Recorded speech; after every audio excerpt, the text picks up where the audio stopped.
महंगाई बड़ी ज़ोर की हो गई, गरीब आदमी की आजमाइश बढ़ गई। हमेशा महंगाई से गरीब लोग मुतासिर होते हैं। अमीरों की तो चीज़ें महंगी हो जाती हैं, वो तो सिंगल उन्होंने जमा की होती हैं, महंगी होती हैं तो डबल में बेचते हैं। गरीब पिसता है। लेकिन दुख की बात यह है कि हम एक दूसरे का साथ नहीं देते। मकरूज ज़हनी अज़ियत का शिकार है। 3 दिन है ना ईद के, तो एक जोड़े से भी गुजारे जा सकते हैं। हमने इस ईद पे कोशिश करनी है कि हमारी गली में, हमारे मोहल्ले में, हमारे दाएं बाएं थोड़ा सफ़र करें, बच्चों को देखें, सरकारी स्कूल से निकलते बच्चों को देखें, मसाजिद मदारस से निकलते बच्चों को देखें। हम ना एक एक दो दो का साथ दें। ये जितनी सियासी जमातें काम कर रही हैं, जिनकी हुकूमत थी, जिनकी है, पता नहीं कल किसकी आएगी। मैं तो ज़ाती तौर पर इनसे पूरा मायूस हूँ। मुझे तो नहीं लगता कि जितने लोग आज तक हुकूमत कर चुके हैं, बार बार आते हैं या पिछली हुकूमत गई है, इनके पास कोई प्लान ही नहीं है। ये तो बेचारे एक दूसरे की टांगें खींचने के अलावा ना कुछ कर सके हैं, ना उम्मीद है कुछ करेंगे। लेकिन गरीब की तकलीफ़ बढ़ गई है। मेरे पास 20 लोग आते हैं, आते तो वो दुआ का कहने हैं, आते तो सिर्फ ये बताने हैं कि इस मुश्किल में हूँ, दुआ करना। लेकिन दोस्तों, लोगों की बातें सुन के बड़ी तकलीफ़ होती है। हम क्या किसी की मदद कर सकते हैं? हमारे लिए तो मदारस चलाने मुश्किल हैं, लेकिन लोग अज़ियत का शिकार हैं। ज़हनी कर्ब के नीचे लोग आ गए। इतनी बड़ी अज़ियतें खड़ी कर दी गई हैं। थोड़ा थोड़ा देखो, 2 का खाना 3 भी तो खा ही सकते हैं ना, 3 का खाना 4 भी तो खा ही सकते हैं ना। मेरे महबूब ने हमें ये नहीं कहा था ज़्यादा गोश्त पकाना, बल्कि रसूल पाक ने तो रंग ही बड़ा सादा दिया है। करीम ने फरमाया, आयशा शोरबा ज़रा ज़्यादा कर लो, पड़ोसियों को भी सालन दे देंगे। थोड़ा शोरबा ज़्यादा कर लो, इसी को बढ़ा लो। थोड़ा शोरबा बढ़ा लें, थोड़ा थोड़ा एक दूसरे की मदद करें, दस्त शफ़क़त रखें। गलियों में सुनसान लोग, अब तो लोग एक दूसरे से दुख भी नहीं कहते। वो कहते हैं देना किसी ने है कुछ नहीं, और तमाशा अलग से बन जाएगा। दोस्तों, हमने खुद एक दूसरे का हाथ बटाना है। जो लोग साहिब सरबत हैं, देखो, एक ही बाप की औलाद होती है, एक को अल्लाह बड़ा नवाज देता है, 2-3 कमज़ोर रह जाते हैं। उसको चाहिए वो दूसरों पे दस्ते शफ़क़त रखे। एक गली में सारे लोग एक ही कबीले के, एक ही इलाके के, एक आगे निकल गया है, उसे चाहिए वो दूसरों का ख्याल करे। ये ज़रूरी नहीं कि सामने वाला आपका शुक्रिया भी अदा करे। हज़रत आयशा सिद्दीक़ा रज़ी अल्लाह ताला अन्हा, अम्मा जी एक कनीज़ रखी हुई थी, हज़रत उस्मान गनी ने दी थी कि आपकी खिदमत करेंगी। तो वो कनीज़ कहती है कि अम्मा जी तो मेरी भी रोटियां पका देती थी, वो तो मेरे लिए भी खाने का एहतमाम कर देती थी। लेकिन कोई दरवाजे पे अगर मांगने आता तो हज़रत आयशा सिद्दीक़ा मुझे कहती इसे खैरात दे आओ। तो मैं कहती अम्मा जी ये काम तो लोग दौड़ के करते हैं और आप ये मुझे कह रही हैं मैं कर दूं? तो हज़रत आयशा फरमाती जब कोई बंदा किसी को देता है तो वो शुक्रिया अदा करता है। मैं चाहती हूँ वो शुक्रिया भी तेरा ही अदा कर जाए, मैंने जो अजर लेना है वो रब की बारगाह से लेना है। तो हमारे यहाँ कुछ लोग समझते हैं कि सखावत सिर्फ रमज़ान में ही करनी है, और रमज़ान में सवाब ज़्यादा है, वरना राशन वंडन वाले लोग को ईदों बाद भी भूख लग दीजिए, ईद के बाद भी उसी तरह ही गरीब के साथ पेट होता है, लेकिन तवज्जो नहीं।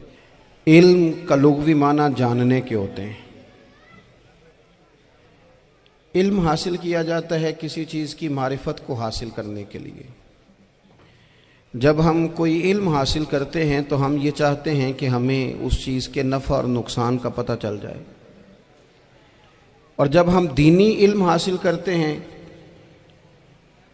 तो उसका मकसद ये होता है कि हमें रज़ाइल और खसाइल इन दोनों की खबर हो जाए।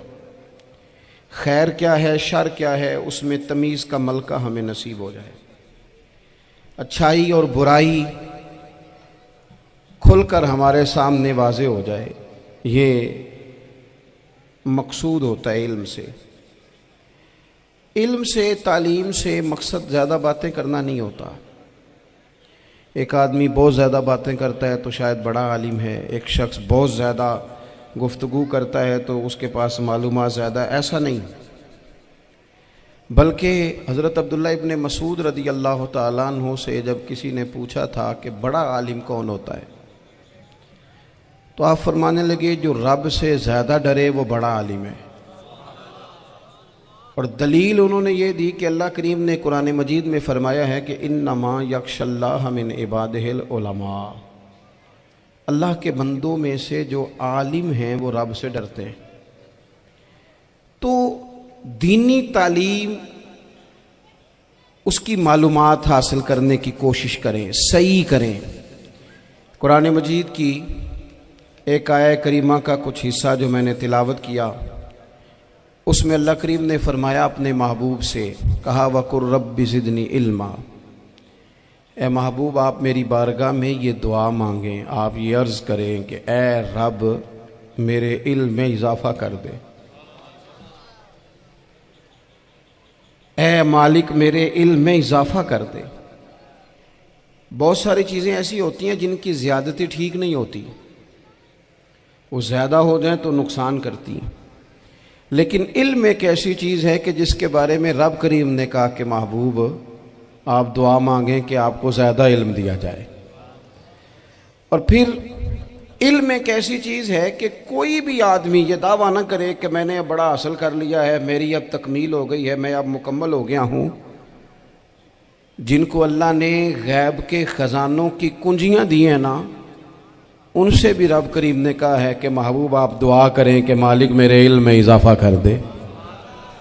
तो जब वहाँ तक ये बात है तो फिर आम आदमी को भी चाहिए कि वो अपनी मालूमात में इजाफे का शौक़ पैदा करे। और तीसरी बात ये कि जो हुजूर के इल्म शरीफ पर बात करते हैं वो भी इस आयत से सीखें कि हुजूर का इल्म तो हर रोज़ रब उसमें इजाफा फरमा रहा है, तो हर रोज़ इजाफा हो रहा है। वलल आखिरतु खैरुल लका मिनल ऊला, हर रोज़ तरक्की हो रही है हुजूर के इल्म शरीफ की भी।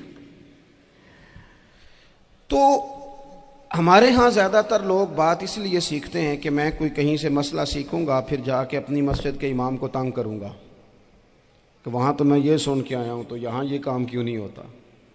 मैं कोई बात सीखूंगा तो फिर मैं उससे बहस का दरवाज़ा खोलूँगा। इल्म का मतलब ही अपने आप को संवारना है। मालूमात हासिल करने का मतलब ये कि आपके अमल में पुख्तगी आए, आपके किरदार में पुख्तगी आए, आपने जो सीखा है आप उसके मुताबिक अपने आप को ढालें। मुस्लिम शरीफ में मौजूद है, नबी पाक सल्लल्लाहु अलैहि वसल्लम ने दुआ मांगी है, ए अल्लाह मैं उस इल्म से तेरी पनाह मांगता हूँ जो इल्म तो हो पर नफ़े वाला ना हो। जिस बंदे के इल्म ने उसे नफ़ा नहीं दिया, वो कुछ सीख नहीं सका उससे, तो उसका इल्म किसी को क्या नफ़ा देगा। जब खुद से उसने, और सूफिया किराम तो फरमाते हैं कि जो लोग बड़ी मालूमात हासिल कर लें, बड़ी बातें सीख लें, पंचायत में किसी को बोलने ना दें, घर में किसी को बोलने ना दें। बहुत सारे लोग तो उलमा को भी मशवरा देते हैं, बड़ी बातें करे, लेकिन अमल के लिहाज से बंदा ज़ीरो हो तो अहले दिल फरमाते हैं उसकी सोबत से बचो। उसे बड़ा पता है, बड़ी बातें आती हैं, बड़ी बातें आती हैं, बड़ी बातें करता है, लेकिन गुफ्तगू की हद तक तो बहुत बड़ा है, अमल के मामले में सिफर है। बहुत सारे लोग मस्जिद के हुजरे में मीटिंग हो रही होती है और वो लंबी लंबी दलीलें और मशवरे दे रहे होते हैं, नमाज का टाइम आ जाए तो उठ के चले जाते हैं, कहते हैं मैं अपने महल्ले दी मसीतें पढ़नी है। कईयों को काम याद आ जाता है। फरमाया कि शख्स के पास मालूमात बड़ी हों लेकिन अमल के मामले में बंदा ज़ीरो हो तो उसे बचना क्यों? इसलिए कि अगर पढ़ा लिखा आदमी बेअमल हो ना तो वो अपनी बेअमली पर भी दलीलें पेश करता है। वो कहता है मैं ये काम नहीं करता तो ये मेरे पास दलील है। वो तो बेअमली को भी मुज़य्यन कर देगा माज़अल्लाह। तो दीनी तालीम एक तो हासिल इसलिए करें कि हमने अपने आप को संवारना है, और दूसरा इल्म का शौक़ तबीयत में हो। देखिए ना, अल्लाह के हबीब सल्लल्लाहु अलैहि वसल्लम ने फरमाया है कि जो इल्म के रास्ते पे चल पड़ा वो जन्नत के रास्ते पे चल पड़ा है। जुमों में, महफिलों में कानों के जायके के लिए ना आए, इसलिए आए कि मेरे इल्म में, मेरे अमल में ये कोई इजाफे की बात बनेगी, मैं कोई नसीहत हासिल करूँगा तो मेरे दिल का जंग उतरेगा। हमारे यहाँ लोग मज़े के लिए आते हैं और आजकल लोग फ़ोटो के लिए आते हैं। इन दो कामों से निकल कर खालिस इस्लाह की नीयत से इल्म का शौक़, हमारे यहाँ तेज़ी से एक हरकत की गई, उलमा का वक़ार ख़राब किया गया और लोगों को दीनी उलूम से दूर किया गया। और इसमें बाज़ बेचारे वाइज़ीन और खुतबा ने भी किरदार अदा किया जब जाली पीर की तारीफ़ें खोल के की, और उसे पता नहीं कहाँ तक ये स्टेज होते हैं ना, इनमें कोई बंदा अच्छा लगे भी तो उसके लिए दुआ करनी चाहिए, तारीफ़ें नहीं करनी चाहिए। तारीफ़ें उसका कोई फ़ायदा नहीं है, उसको, उस बंदे को तो दुआ का फ़ायदा है। अगर आपको अच्छा लग रहा है तो उसे दुआ दें, उससे ज़्यादा कुछ नहीं करें। और हमारे यहाँ जनाब वो नकीबे महफिल बेचारे की शामत आ जाती है अगर तारीफ़ें थोड़ी करे तो, कहते हैं इन्हों तो ना ही नहीं लेना होंदा। ओ भाई, इसके नाम लेने से आपका कद ऊंचा होता है। तो इल्म और आलिम, इन दोनों चीज़ों से कौम को दूर किया गया। दीनी तालीमात का फुकदान है। जो मैट्रिक तक लोग 60-70 किताबें पढ़ जाते हैं, उन्हें भी कुरान पाक ठीक से नहीं पढ़ना आता, दूर किया गया। आप मुझे बताइए, चलें एक मस्जिद ही आप देख लें, उस मस्जिद के अंदर अगर एक तरफ एक आलिम दीन मिशकात शरीफ खोल के बैठे हों, हदीस पाक का दर्स हो रहा है, या बाहर शरीयत खोल के बैठे हैं, फ़िकी मसाइल बयान किए, और उसी मस्जिद में एक बाबा जी जुब्बा पहन के तगड़ा सा बड़ी सी पगड़ी बांध के और 500 दाने वाली तस्बीह लेके बैठे हैं। अब एक बंदा अंदर आता है तो वो किधर जाएगा, आलिम की तरफ के बाबा जी की तरफ? वो क्यों जा रहा है भला बाबा जी की तरफ? वो इसलिए कि हमने उसे ये बताया ही नहीं कि जिस तरह सुभान अल्लाह सुभान अल्लाह सुभान अल्लाह पढ़ना इबादत है ना, इसी तरह दाराबा दाराबा पढ़ना भी इबादत है। उसे हमने बताया नहीं कि जब तक इल्म के रास्ते में रहना भी इबादत है, जब तक उसे ये समझ नहीं ना आएगी कि जिस तरह वज़ाइफ की किताब पढ़ना इबादत है, इसी तरह मिशकात शरीफ पढ़ना भी इबादत है, हदीस बुखारी का दर्स लेना भी इबादत है, मुस्लिम शरीफ की अहादीस पर अपने असातिज़ा से बैठकर दुरूस पाना भी इबादत। जब तक ये पूरा मिजाज देखे ना, नबी पाक सल्लल्लाहु अलैहि वसल्लम ने फरमाया, रात की एक घड़ी भर दीन सीख लेना सारी रात नफल पढ़ने से बेहतर है। अब हमें समझना चाहिए कि किताब पढ़ के भी बंदा रब रसूल तक पहुंच सकता है। किताब व सुन्नत रास्ता आसान करते हैं, लेकिन हमारे यहाँ क्या मिजाज दिया गया है, बाबा जी के पास चलो, जरूर जाएं, बाबा जी अगर नेक हैं तो मना कोई नहीं कर रहा, लेकिन जो सोच हमें हुजूर ने दी है, हमने उसी की सोच के मुताबिक अपने मामलात को तरतीब देना है ना। अब एक बात मैंने आपसे पूछी और आपने कहा कौम सारी बाबा जी की तरफ जाएगी। हदीस पाक किस तरह है, अल्लाह के महबूब मस्जिद शरीफ में तशरीफ़ लाए, दोनों जानिब लोगों के हलके बने हुए हैं, लोग बैठे हुए हैं। एक हलके में लोग अल्लाह की याद कर रहे हैं, जिक्र हो रहा है। एक हलके में बैठ के एक आलिम किताब व सुन्नत का दर्स दे रहे हैं, एक सियाबी और बाकी सुन रहे हैं। खास तवज्जो करें नौजवान मेरी बात पर, रसूल करीम सल्लल्लाहु अलैहि वसल्लम दोनों के बीच खड़े हो गए और करीम ने फरमाया दोनों महफिलें खैर की हैं, दोनों ही हलके खैर के हैं। और फिर हुजूर फरमाने लगे, मुझे चूंकि रब ने उस्ताद बना के भेजा है, मैं चूंकि मुअल्लिम बन के आया हूं, यतलु अलैकुम आयातिना व युज़क्कीकुम, मैं चूंकि किताब व सुन्नत की तालीम के लिए आया हूं। ये लफ्ज कहते कहते हुजूर उस जमात में बैठ गए जो दीन पढ़ और पढ़ा रही थी। हुजूर वहां बैठे जहां बात दीन की हो रही, जहां लोगों को अल्लाह रसूल की बात बताई जा रही। तो जुमे में वक्त पे आएं, अपनी दीनी मालूमात मजबूत करें और अपने लिए मजबूत करें। मैं आपको बड़े दर्द से ये बात अर्ज करता हूं,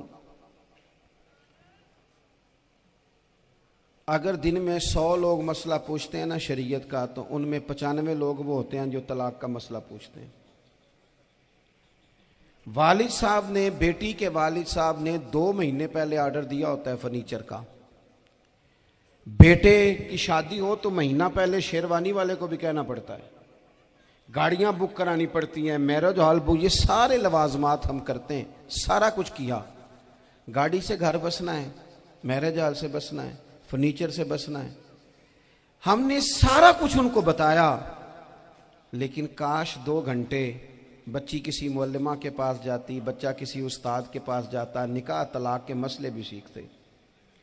मैं दावे से कहता हूं, अगर हमें पता चल जाए कि 3 तलाकें इकट्ठी नहीं देनी चाहिए, क्योंकि दे दें तो हो जाती हैं, अगर हमें समझ आ जाए कि नहीं देनी चाहिए, ये मसला बयान हो, और ये वाले मसले हम महफिलों में भी नहीं बयान कर सकते, इसलिए कि लोग कहेंगे मसला तो वो बयान करेंगे जिस पे नारे लगेंगे। आप कौम को ये क्या बता रहे हैं? ये तो छोटा आलिम बताता है माज़अल्लाह इस तरह की बातें, तो बड़ी बड़ी को नुक्ते की बात बताएं।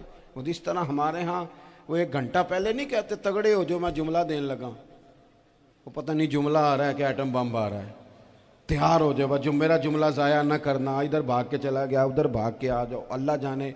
वो जिस तरह कभी लगता है ना पटारी से अल्लाह जाने क्या निकलेगा, मैं जुमला देने लगा हूं। तो मैं कहता हूं तू आराम से बैठ के भी जुमला दे दे, तेरे जुमले से क्या निकलेगा।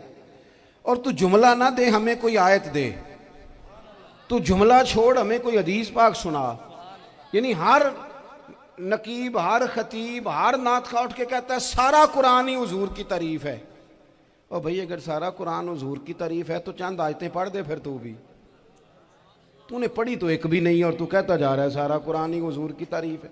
ये वाली तारीफ भी तो सुनाना कौम को, जो ये बच्चे इनके उस्ताद इन्हें सिखा रहे हैं और ये सीख रहे हैं, इस तरफ भी तो सफर करें। तो मेरे अजीज, अगर लोगों को मसाइल का पता चले तो सैकड़ों घर बच जाएं तबाह होने से, बड़े बड़े घर बच जाएं, लेकिन मसाइल नहीं आते। मेरे पास मसला पूछने के लिए कुछ लोग आ गए तो 4-5 साल का बच्चा भी था जिसके वालिद ने गुस्से में अपनी बीवी को 3 तलाकें दी थी।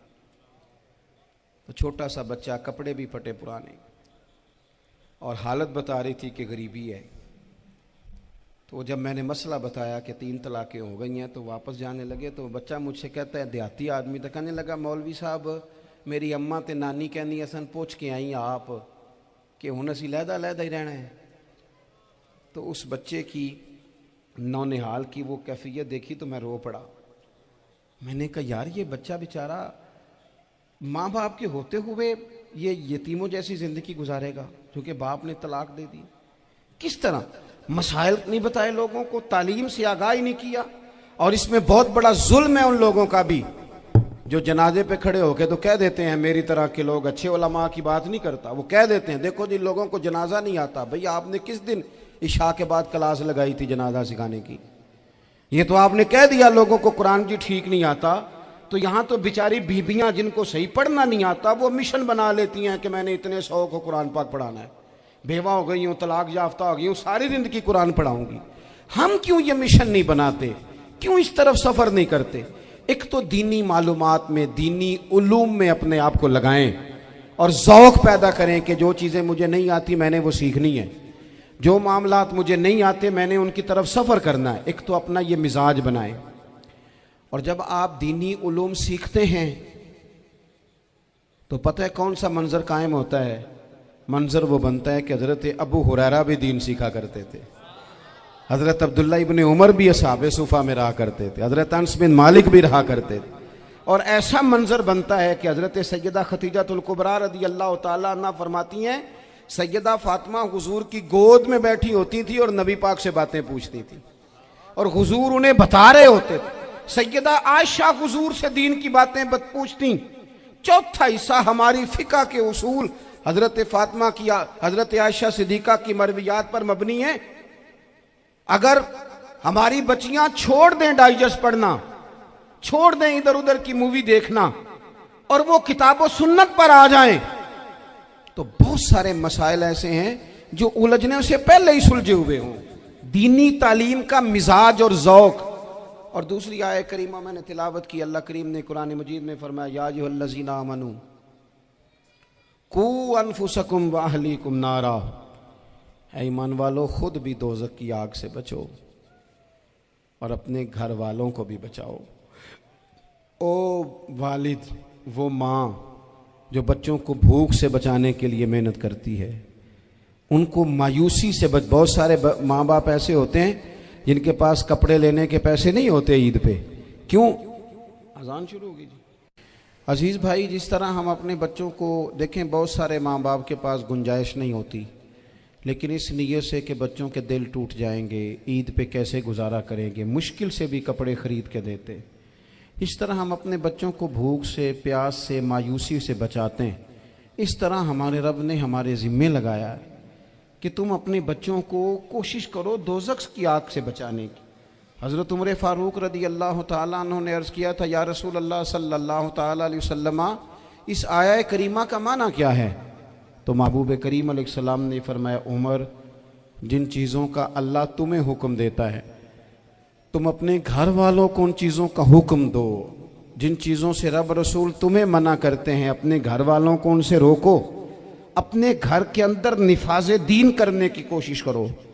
मेरे भाई, बहुत ज़्यादा आजमाइश है हमारे घरों में, बेचैनियाँ हैं, इज़्तिराब है, बच्चों में सख्ती है, बहन भाई एक दूसरे के साथ लड़ते हैं, मिजाजों में तलखी आ गई। क्यों भला?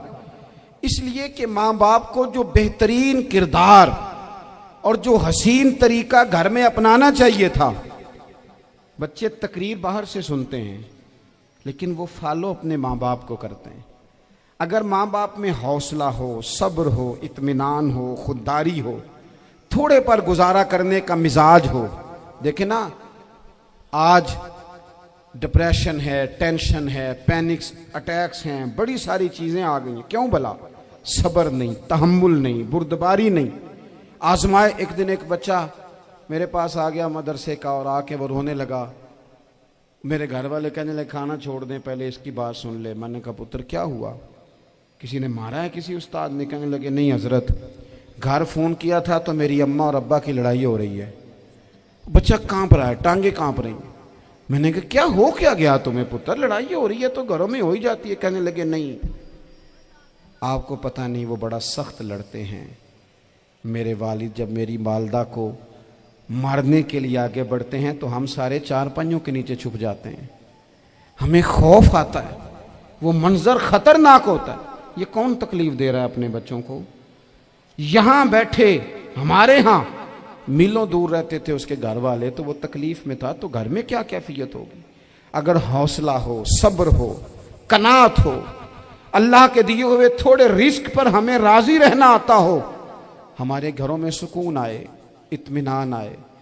हम जो जिंदगी बड़ी खुशी खुशी गुजार सकते हैं, हमारे मिजाजों का लालच, हमारी तबीयतों की बेराह रवी, हमारी झूठी अना का बुत, उन सारी चीजों को खत्म कर देता है।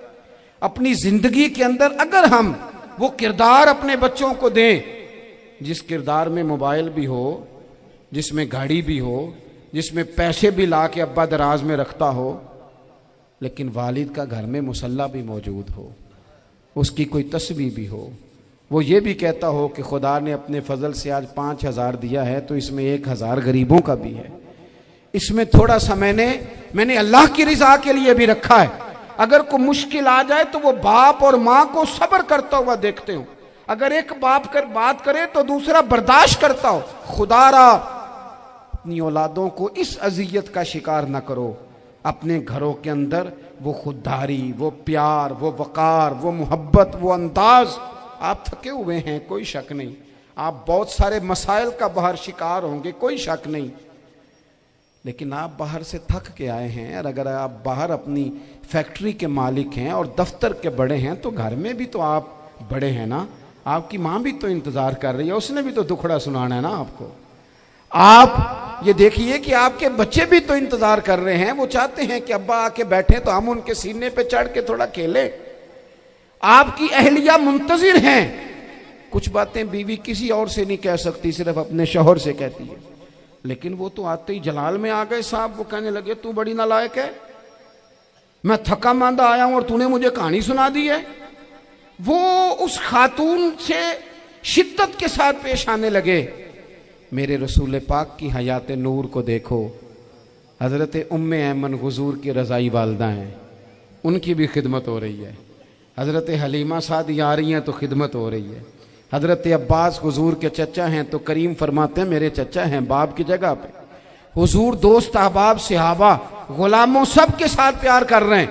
9 अज़वाजे मुतहरात हैं घर के अंदर, और कैफियत ये है कि हुजूर सिर्फ उनकी ज़रूरतों का ही ख्याल नहीं करते, ख्वाहिशात का ही ख्याल नहीं करते, बल्कि मेरे करीम का तरीका यह है कि कोई बंदा आज बोल क्या रहा है, वो कहाँ खड़ा है, आज उसके जुमले किस तरह के हैं, उसका लहजा किस तरह का हो गया है और उसे ठीक कैसे करना है। महबूब इसका ख्याल फरमाते, तवज्जो करते। मैं कहता हूं कि हम सबको शौक आया है आराम करने का। मैं सुबह 11 बजे से पहले अपने घर से निकल आया था और ये वक्त आ गया है और रात को खुदा जाने किस वक्त घर पहुंचना है। कई दफ़ा कैफियत ये होती है कि गाड़ी से उतरते हैं तो फिर दिल करता है कि कोई उठा के चलाए ना कभी। इसके बावजूद बहुत सारे लोग नाराज़ रहते हैं कि हमसे मिल के नहीं गए, फ़ोटो नहीं खिंचवा के गए, फलानी जगह चाय नहीं पी के गए। ये तसलसल है। लेकिन मैं जितना मर्जी थका मांदा घर जाऊंगा ना, कभी ऐसा नहीं हुआ कि मैं घर जाऊं तो बड़ी टेंशन में जाऊं। मेरी घर वाली एक दिन मुझसे कहने लगी, आपने कभी नहीं कहा कि मैं थका हुआ आया। बंदा थक भी तो जाता ही है ना, कभी कहाँ करे ना। मैंने उसे कहा पता क्यों नहीं कहता? इसलिए नहीं कहता कि मैं नहीं चाहता कि मेरे बच्चे ये कहें कि हमने दीन नहीं पढ़ना, हमारा बाप तो बड़ी मुश्किल में है। हम अपने काम के बारे में अपने घर में शिकवे करते हैं। आप किसी बच्चे से पूछ लें कौन सा काम करना है, कहता जो अब्बा जी कर दे रहे वो नहीं करना। क्यों? कि अब्बा जी हर रोज़ तो कहते हैं मैं बड़ा उलझ गया हूँ, ये काम बड़ा मुश्किल है। मैं चाहता हूँ कि मैं अपने बच्चों को ये बताऊँ कि पुत्र मैं तो जिधर जाता हूँ फूल ही फूल हैं, मैं तो जिधर से गुजरता हूँ मोहब्बत ही मोहब्बत है, मैं तो जिधर से देखता हूँ दुआएं ही मिलती हैं, ताकि उनका शौक पैदा हो। मेरे अजीज, आप थोड़ा सा दिल बड़ा करें। अगर आप एक की वजह से पूरा घर सुकून में आ जाता है तो आप दिल बड़ा क्यों नहीं करते? जगह ढूंढते हैं बस मुझे कोई तंग ना करे, कोई मेरी बाप माँ बदौलत को कोई परेशान ना करे। बुखारी शरीफ सुनिए, हज़रत आयशा सिद्दीक़ा रज़ी अल्लाह तआला अन्हा बैठी हैं। हुजूर फरमाने लगे, आयशा आज एक बात ना बताऊं तुम्हें? या रसूलल्लाह बताइए। हुजूर फरमाने लगे, जब तुम मुझसे नाराज़ होती हो तब भी मुझे पता चल जाता है, और जब राज़ी होती हो फिर भी पता चल जाता है। तो हज़रत सैयदा आयशा सिद्दीक़ा बात सुन के बड़ी खुश हुई। या रसूलल्लाह वो कैसे? हुजूर फरमाने लगे, कभी कभी तुम कसम उठाती हो। या रसूलल्लाह हाँ। फरमाया जब होती हो ना राज़ी, खुश, तो फिर कहती हो मुझे रब्बे मोहम्मद की कसम सल्लल्लाहु अलैहि वसल्लम। फिर तुम मेरे नाम के साथ रब करीम का नाम मिला के कसम उठाती हो, रब्बे मोहम्मद की कसम। या रसूलल्लाह बिल्कुल ऐसे ही है। और फरमाया जब तुम्हारे दिल में कोई बात होती है ना, तो फिर तुम कहती हो मुझे रब्बे इब्राहीम अलैहिस्सलाम की कसम, फिर तुम रब्बे मोहम्मद नहीं कहती। ये बुखारी मुस्लिम में मौजूद है। हज़रत आयशा सिद्दीक़ा ने तो बात सुनी तो खिल गई तबीयत, कहने लगी करीम सदके जाऊं, यहाँ तक ख्याल फरमाते हो? किसके जुमले कहाँ पहुंच गए, यहाँ तक ख्याल है? फरमाया मुझे पता चल जाता है कि तुम्हारी कैफियत क्या है, कहाँ खड़ी हो। और भाई हम तो अपनी माँ का भी ख्याल नहीं रखते। हमारा बाप कहाँ बेचारा खड़ा है, वो तो इंतज़ार में था कि कोई 10 मिनट मेरे पास बैठेगा, तवज्जो ही नहीं, जज्बात का ख्याल ही नहीं।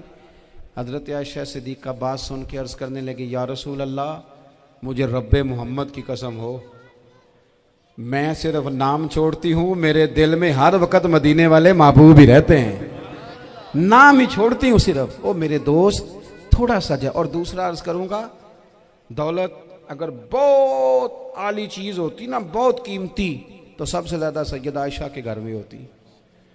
अगर पैसों से ही शौक खाता तो पैसे सबसे ज़्यादा हज़रत फातिमा ज़हरा के काशाना नूर में होते।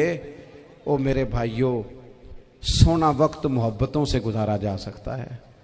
ओ भाई, मैंने तो अपने घर में ये देखा कि मेरे वालिद साहब गर्मी आती तो फरमाते, ओ लो भाई तुहानू परवाह नहीं, मैं तुहाडे पड़ोले च दाने पा दिते ने ते तुहाडी माँ ने मर्तबान च अचार पा दिता है, लो अब तुम्हें कहीं जाने की ज़रूरत नहीं पड़ेगी। इस पे भी वक्त बड़ा अच्छा गुजरता था, इस पे भी टाइम बड़ा अच्छा।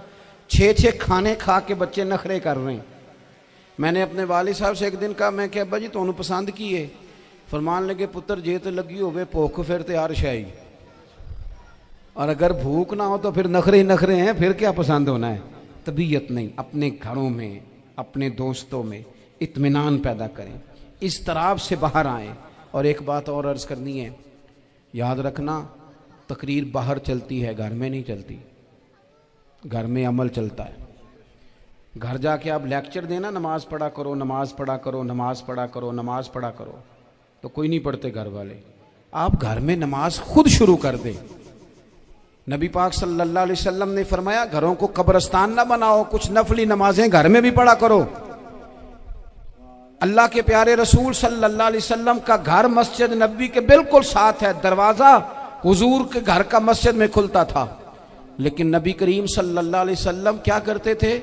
हजरत आयशा सिद्दीक़ा फरमाती हैं तहज्जुद की नमाज घर में पढ़ा करते थे। घर में हुजूर तहज्जुद की नमाज पढ़ते, अगरचे घर में दुश्वारी थी, कुछ इबादात कुछ नमाजें घर के अंदर भी इंसान पढ़े। आखिरी गुजारिश आप हजरात से करनी है, इतना बड़ा मजमा है, इतने सारे लोग तशरीफ़ लाए हैं, एक गुजारिश आप हजरात की खिदमत में रख के बस मैंने बात को समेटना है। दो बातें मैंने आपकी खिदमत में अर्ज़ की हैं, एक तो दीनी इल्म का ज़ौक़ पैदा करें और दूसरा अपने घरों में थोड़ा ठहराव लाएं। थोड़ा सा अपने ये बच्चों के दस्तार फ़जीलत का इज्तिमा था, इसलिए मैंने ये बात अर्ज़ की, अपने घरों में थोड़ा हौसला कनात लाएं। हज़रत आयशा सिद्दीक़ा रज़ी अल्लाह तआला अन्हा फरमाती हैं ऐसा नहीं था कि हमारे घर के अंदर माल नहीं आता था, अल्लाह के फजल से बड़ा कुछ आता था, लेकिन फरमाती हम इसार कर दिया करते थे। हुजूर का मिजाज इसार कर देने का है। याद रखना, शम्मा से अगर कई शम्मे जल जाएं तो इसकी रोशनी में कभी कमी नहीं आती। हज़ारों दिए भी जल जाएं तो ये दिए मांद नहीं पड़ते। महंगाई बड़ी ज़ोर की हो गई, गरीब आदमी की आजमाइश बढ़ गई। हमेशा महंगाई से गरीब लोग मुतासिर होते हैं। अमीरों की तो चीज़ें महंगी हो जाती हैं, वो तो सिंगल उन्होंने जमा की होती हैं, महंगी होती हैं तो डबल में बेचते हैं। गरीब पिसता है। लेकिन दुख की बात यह है कि हम एक दूसरे का साथ नहीं देते। मकरूज ज़हनी अजियत का शिकार है। 3 दिन है ना ईद के, तो एक जोड़े से भी गुजारे जा सकते हैं, एक से भी। अक्सर लोग तो वैसे ही ईद की नमाज पढ़ के सो जाते हैं, और जो बेदार भी हैं वो भी कपड़े बदल करके जानवर के ज़िबा में मशगूल हैं। हमने इस ईद पे कोशिश करनी है कि हमारी गली में, हमारे मोहल्ले में, हमारे दाएं बाएं थोड़ा सफ़र करें, बच्चों को देखें, सरकारी स्कूल से निकलते बच्चों को देखें, मसाजिद मदारस से निकलते बच्चों को देखें। हम ना एक एक दो दो का साथ दें। ये जितनी सियासी जमातें काम कर रही हैं, जिनकी हुकूमत थी, जिनकी है, पता नहीं कल किसकी आएगी, मैं तो ज़ाती तौर पर इनसे पूरा मायूस हूँ। मुझे तो नहीं लगता कि जितने लोग आज तक हुकूमत कर चुके हैं, बार बार आते हैं या पिछली हुकूमत गई है, इनके पास कोई प्लान ही नहीं है। ये तो बेचारे एक दूसरे की टांगें खींचने के अलावा ना कुछ कर सके हैं, ना उम्मीद है कुछ करेंगे। लेकिन गरीब की तकलीफ़ बढ़ गई है। मेरे पास 20 लोग आते हैं, आते तो वो दुआ का कहने हैं, आते तो सिर्फ ये बताने हैं कि इस मुश्किल में हूँ, दुआ करना। लेकिन दोस्तों, लोगों की बातें सुन के बड़ी तकलीफ़ होती है। हम क्या किसी की मदद कर सकते हैं? हमारे लिए तो मदारस चलाने मुश्किल हैं, लेकिन लोग अजियत का शिकार हैं। ज़हनी कर्ब के नीचे लोग आ गए, इतनी बड़ी अजियतें खड़ी कर दी गई हैं। थोड़ा थोड़ा देखो, 2 का खाना 3 भी तो खा ही सकते हैं ना, 3 का खाना 4 भी तो खा ही सकते हैं ना। मेरे महबूब ने हमें ये नहीं कहा था ज़्यादा गोश्त पकाना, बल्कि रसूल पाक ने तो रंग ही बड़ा सादा दिया है। करीम ने फरमाया, आयशा शोरबा ज़रा ज़्यादा कर लो, पड़ोसियों को भी सालन दे देंगे। थोड़ा शोरबा ज़्यादा कर लो, इसी को बढ़ा लो, थोड़ा शोरबा बढ़ा लें, थोड़ा थोड़ा एक दूसरे की मदद करें, दस्ते शफकत रखें। गलियों में सुनसान लोग, अब तो लोग एक दूसरे से दुख भी नहीं कहते, वो कहते हैं देना किसी ने है कुछ नहीं, और तमाशा अलग से बन जाएगा। दोस्तों, हमने खुद एक दूसरे का हाथ बटाना है। जो लोग साहिब सरवत हैं, देखो एक ही बाप की औलाद होती है, एक को अल्लाह बड़ा नवाज देता है, 2-3 कमज़ोर रह जाते हैं। उसको चाहिए वो दूसरों पे दस्ते शफकत रखे। एक गली में सारे लोग एक ही कबीले के, एक ही इलाके के, एक आगे निकल गया है, उसे चाहिए वो दूसरों का ख्याल करे। अजीज़ भाइयों, हमने इस कमर तोड़ महंगाई के दौर में, मैंने जुमे में अमीर लोगों से कहा था कि कुर्बानियाँ करनी तो है ही, तो तुम तो सारा साल गोश्त खाते हो। क्या आपको बताऊं कि हम उस वतन में रहते हैं जहां फ्रिज और फ्रीज़र बड़ी से पहले ज़्यादा बिकते हैं। फ्रिज नहीं ले आओ, बड़ी ले आओ, चूँकि गोश्त सेव करना है, सारा साल भी तो मिलता है ना अमीरों। मैंने तो कहा था उस गांव में ले जाओ जहां कुर्बानी कोई नहीं कर रहा, ज़िबाई वहां जाके कर लो। थोड़ी सी गुंजाइश बनाएं अपने दिलों में। ये ज़रूरी नहीं कि सामने वाला आपका शुक्रिया भी अदा करे। हज़रत आयशा सिद्दीक़ा रज़ी अल्लाह तआला अन्हा, अम्मा जी एक कनीज़ रखी हुई थी, हज़रत उस्मान गनी ने दी थी कि आपकी खिदमत करेंगी। तो वो कनीज़ कहती है कि अम्मा जी तो मेरी भी रोटियां पका देती थी, वो तो मेरे लिए भी खाने का एहतमाम कर देती थी, लेकिन कोई दरवाजे पे अगर मांगने आता तो हज़रत आयशा सिद्दीक़ा मुझे कहती इसे खैरात दे आओ। तो मैं कहती अम्मा जी ये काम तो लोग दौड़ के करते हैं और आप ये मुझे कह रही है मैं कर दूं। तो हज़रत आयशा फरमाती जब कोई बंदा किसी को देता है तो वो शुक्रिया अदा करता है। मैं चाहती हूँ वो शुक्रिया भी तेरा ही अदा कर जाए, मैंने जो अजर लेना है वो रब की बारगाह से लेना है। तो मेरे भाई अपनी ज़िंदगी में थोड़ा सा तो दिल बड़ा करें, थोड़ी थोड़ी गुंजाइश पैदा करें। और ये ज़रूरी नहीं कि उस बंदे का आपसे बड़ा अच्छा सलूक ही हो, ना भी हो उस गरीब का सलूक अच्छा, तो बाज़-औक़ात बंदा गरीबी में तल्ख भी तो हो ही जाता है ना। बाज़-औक़ात इंसान पे गुर्बत ज़्यादा आ जाए तो उसकी तबीयत भी तो, बीमार आदमी सख्त भी तो हो जाता है। तो मेरी आपसे ये गुजारिश है कि ये जो दिन चल रहे हैं वो हमारे यहाँ हमारे हुक्मरान कहते हैं मज़ीद सख्त फैसले करने पड़ेंगे। वो मैंने कहा तुम्हारे लिए तो आसान है, इसलिए कि तुम तो जिस दफ्तर में बैठ के फैसला करते हो उसकी तो बत्ती कोई नहीं जाती, तुम्हें क्या पता हो, वहाँ तो एसी भी 1 मिनट के लिए बंद नहीं होता। ये तो उससे पूछो बाप से कि जो ईद से पहले अपनी बीवी से मशवरा कर रहा है।